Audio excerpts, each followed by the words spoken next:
So guys, tapos wala maglaba. And then, so, palagi ko na itong nararanasan, no? Pag maliit yung kwarto ko, na inuupahan ko, so gumagawa ko ng paraan para makasampay. So, yung dating pinoproblema ko, pag sinasampay ko to, yung tubig, pumupunta dito sa baba. Kasi nga, parang yung hugis ng sahig is paislanting na pag ganun papalaglag doon. So, syempre sa higaan, nandito ako sa banda natulog. Pero, ito, sa katagalan din ng pag-iisip ko, may nagawa akong alternative, no?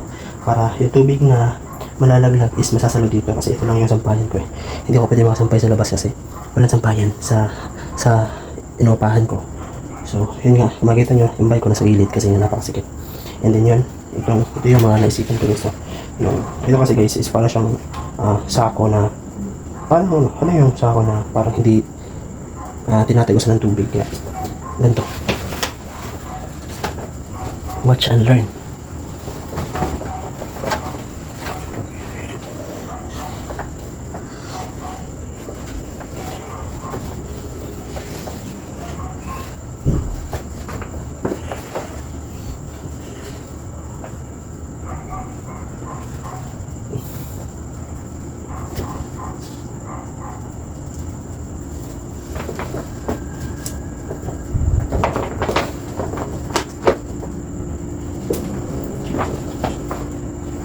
So, ganito lang siya. So, kibali, magdamag siyang, magiging, maiipon yung tubig, pero kinabukasan, ko itatapon, and then, kinabukasan, tatanggalin ko na siya kasi malalis na yung tubig na nasa damit sa sobrang basa.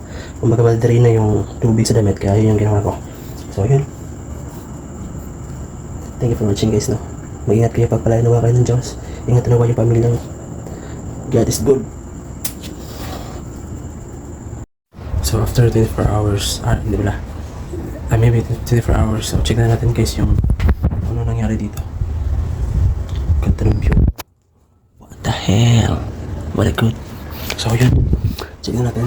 Actually, tinalagay ko na siya kasi nga para maipon na yung tubig. So, here we go guys. The water is here.